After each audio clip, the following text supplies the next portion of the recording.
सभी साथियों को क्रांतिकारी जय भीम। साथियों, मैं आप बाबा साहब की एक छोटी सी स्टोरी आपको बताने जा रहा हूँ, जिसको सुन के आपको बहुत ही आश्चर्य होगा और आप बहुत ही परेशान और हैरान होंगे। तो कहानियों की कुछ इस तरह से है कि मैं जैसे आपको कुछ कहूँ कि आप मेरे घर ना आए, एक बार नहीं, दो बार नहीं, कई बार बोलूँ कि आप मेरे घर ना आए, तो क्या आप आना पसंद करोगे?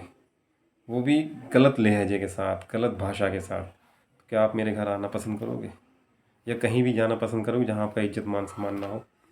तो आपका जवाब होगा कि नहीं। लेकिन हमारे बाबा साहब इतने ज़िद्दी थे, उन्होंने बचपन से ही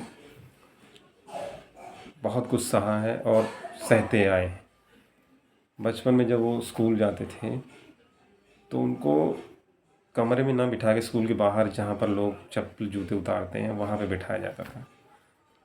और वहाँ के जो अध्यापक थे, जो गुरुजी हुआ करते थे पहले, वो और वहाँ के जो बच्चे थे, वो हर वक्त बाबा साहब को एक ही बात बोलते थे, तुम अछूत हो, तुम अंदर नहीं आ सकते, तुम हमारे साथ बैठ नहीं सकते, तुम घड़े से पानी नहीं पी सकते, तुम नीच हो, तुमको छूकर हम लोग अछूत हो जाएंगे, हमारा धर्म भ्रष्ट हो जाएगा। इतना सब उनको बोलते थे।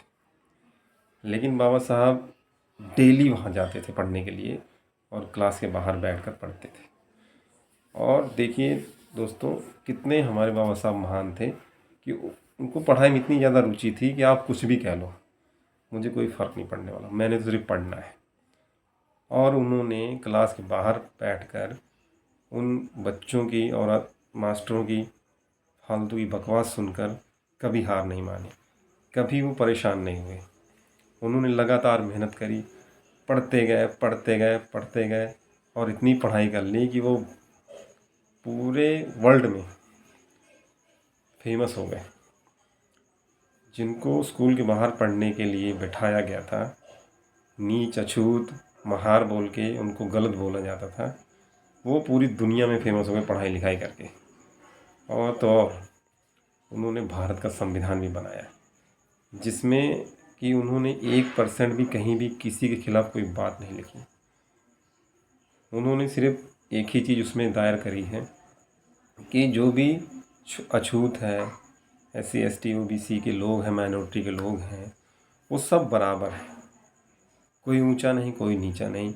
उन्होंने इतना बढ़िया प्रावधान संविधान में दिया हमारे लोगों को। लेकिन आज के कुछ मूर्ख प्राणी कह सकते हैं, जो कि दिया तो बाबा साहब का ही यूज़ कर रहे हैं। बेशक उन्होंने अपनी कमाई से कमाया है, लेकिन अगर आज बाबा साहब ना होते तो क्या उनको जो भी घर में सुविधाएं हैं, उनकी माताएं बहनें या उनकी बच्चे घर पे बैठे सुरक्षित हैं, क्या वो सुरक्षित रह पाते? नहीं रह पाते। क्योंकि उस समय जो मनुस्मृति थी वो बहुत ही गलत हम लोगों के प्रति, जो कि SC ST के लोग हैं, उनके प्रति बहुत ही गलत थी। उसमें साफ साफ कहना था कि जो ये अछूत लोग हैं, SC ST के लोग हैं, ये धन नहीं रख सकते, ये पढ़ाई लिखाई नहीं कर सकते, ये अच्छे कपड़े नहीं पहन सकते, ये अच्छे घर नहीं बना सकते। अच्छे क्या, घर बना ही नहीं सकते, ये जाएँ कहीं बाहर रहें, हमारी नज़रों के सामने भी ना आए, नहीं तो हम लोग अपवित्र हो जाएंगे। इतनी गंदी मानसिकता थी इन ब्राह्मणों की। पर बाबा साहब ने इतना कुछ सहा, उसके बावजूद भी किसी भी धर्म, किसी भी जाति के खिलाफ एक शब्द नहीं लिखा। उन्होंने सिर्फ उस दबे कुचले समाज को ऊपर उठाने की कोशिश करी है, जो कि सदियों से शोषित वंचित था, जिनको गुलामों की तरह रखा गया था, मनचाहा काम कराया जाता था, जब जी में आता था उनका मार पीट दिया जाता था, कोई सुनने वाला नहीं था। लेकिन आज ऐसा नहीं दोस्तों। आज अगर आप पे कोई हाथ भी उठा दे और आपको गाली भी दे देना, तो उसकी खैर नहीं। इतना ज़बरदस्त प्रावधान उनको बाबा साहब ने अपने संविधान में लिख के दिया है। लेकिन कुछ तुच्छ मानसिकता के लोग जो सदियों से राजा बन के घूमते थे, रहते थे, ये 70-75 साल से जब से संविधान लागू हुआ है, उनको इतनी जलन होती है कि वो आए दिन संविधान के खिलाफ कुछ ना कुछ टीका टिप्पणी करते रहते हैं। मैं उन लोगों से यही कहना चाहूँगा कि आप लोग भाई पहले संविधान पढ़ लें। अगर बाबा साहब ने आपके खिलाफ कुछ गलत लिखा है तो आप उसको उजागर करें ना। उन्होंने तो यही कहा है जो दबा कुचला समाज है, वंचित समाज है, वो मुख्य धारा में आए और अपने हकों को, अधिकारों को जाने, अच्छी सी ज़िंदगी जिए, पढ़े लिखे, संगठित रहे, शिक्षित बने, ताकि उसके भी जीवन में उजाला आ सके।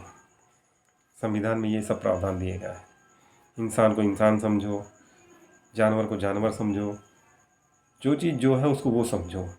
ये नहीं कि आप बहुत बड़े भक्त बन गए हैं या बहुत बड़े पुजारी बन गए हैं तो आप अपने आप को शेर खान समझेंगे। छोटे लोगों को या छोटी जातियों में जिनको आपने बांट दिया है वो आपके किसी काम के नहीं है या आप उनको अछूत मानते हो, ये गलत है। मेरी गुजारिश है एक बार संविधान आप लोग पढ़ लें ध्यान से। संविधान वो किताब है जिससे हमारा पूरा भारत देश चलता है। चलता ही नहीं है, इस भारत देश की उन्नति में जितना संविधान का हाथ है उतना शायद मुझे नहीं लगता किसी भी और किताब या ग्रंथ का हाथ है। अगर हमारी आज उन्नति हो रही है, देश की उन्नति हो रही है, तो ये संविधान के माध्यम से हो रही है। कोई नेता इसको नहीं कर रहा, क्योंकि नेता लोग तो सिर्फ खाने के लिए बैठे हुए हैं। जो आजकल के नेता हैं, जो अच्छे नेता वो तो सत्ता में आ ही नहीं पाते, क्योंकि हमारे कुछ घटिया सोच के एससी के लोगों को समझ में नहीं आता कि सही क्या है गलत क्या है। जब तक भाई आप लोग सत्ता में नहीं आओगे, एकजुटता नहीं बनाओगे, तो मैं आपको गारंटी के साथ कह सकता हूँ कि आपका शोषण होने से कोई माइकल रोक नहीं सकता। अगर आपको अपने शोषण को रोकना है, अत्याचार को रोकना है, अत्याचार रोकना क्या, अत्याचार होने ही नहीं देना, उसके लिए हम सबको एक होना पड़ेगा। एक छत के नीचे आके अपने हक और अधिकार की लड़ाई लड़नी पड़ेगी, तभी जाके हम आगे बढ़ पाएंगे। तो मैं सभी अपने भाइयों से, जो भी मुझे जानने वाले लोग हैं या नहीं भी जानने वाले लोग हैं, वो भीम आर्मी आज़ाद समाज पार्टी से जुड़िए, क्योंकि ये वही भीम आर्मी आज़ाद समाज पार्टी है जो सामने से लड़ने की हिम्मत रखती है, अन्यथा और कोई हमारा साथ नहीं दे सकता। इसी के साथ ही मैं अपनी वाणी को विराम देता हूँ दोस्तों। जय भीम।